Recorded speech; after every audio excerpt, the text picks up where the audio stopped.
Sunday holiday ആയതുകൊണ്ട് രാവിലെ തന്നെ ഞാനും അച്ഛനും അമ്മയും ഇറങ്ങി. നിങ്ങളെ ഒരു വട്ടം കാണിച്ചു തരാം. കണ്ണൂർ ജില്ലയിലെ പെരുമ്പടവിനടുത്ത് കാരക്കുണ്ട് എന്നൊരു പ്രദേശമുണ്ട്. അവിടെ ആരെയും അമ്പരപ്പിക്കുന്നൊരു വെള്ളച്ചാട്ടമുണ്ട്. വെള്ളച്ചാട്ടത്തിലേക്ക് പോകുന്ന റോഡാണ് കേട്ടോ ഇത്. ടാർ ചെയ്ത റോഡൊന്നുമല്ല. അത്യാവശ്യം നല്ല കല്ലുകളൊക്കെ ഉണ്ട്. പക്ഷേ കാണാൻ പോകുന്ന കാഴ്ചയുടെ മനോഹാരിത കൊണ്ട് ഈ ദൂരമൊന്നും നമുക്കൊരു ബുദ്ധിമുട്ടായിട്ട് തോന്നില്ല. അങ്ങനെ നമ്മൾ വെള്ളച്ചാട്ടത്തിലെത്തി. സൺഡേ ആയതുകൊണ്ട് തന്നെ അത്യാവശ്യം നല്ല ആൾക്കാരുണ്ടായിരുന്നു.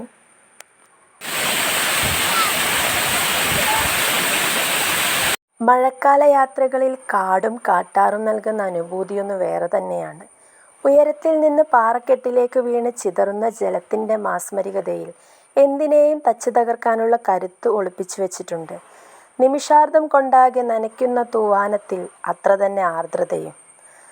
ആർത്തലിച്ചു വരുന്ന വെള്ളച്ചാട്ടവും പച്ചപ്പിൻ്റെ ഭംഗിയും ഏതൊരു സഞ്ചാരിയുടെയും മനം കവരും. വെള്ളച്ചാട്ടമെന്ന് കേൾക്കുമ്പോൾ തന്നെ ആൾക്കാർക്ക് ഭയാട്ടോ. പക്ഷേ ഈ വെള്ളച്ചാട്ടത്തിന് അങ്ങനെ ഭയക്കേണ്ട കാര്യമില്ല. കാരണം താഴെ കല്ല് വെച്ച് കെട്ടിയത് കൊണ്ട് തന്നെ കുട്ടികൾക്കും മുതിർന്നവർക്കും ഒരുപോലെ ആസ്വദിക്കാൻ പറ്റുന്നൊരു വെള്ളച്ചാട്ടമാണ്. അങ്ങനെ വെള്ളച്ചാട്ടത്തിൻ്റെ അടുത്തുനിന്ന് കുറച്ച് ഫോട്ടോസൊക്കെ എടുത്ത് ഞങ്ങൾ വീട്ടിലോട്ട് പോയി. അപ്പോൾ ഞാൻ എല്ലാവർക്കും റെക്കമെൻഡ് ചെയ്യാണ് കാരക്കുണ്ട് വെള്ളച്ചാട്ടം. നമുക്ക് അടുത്ത വീഡിയോയിൽ കാണാം.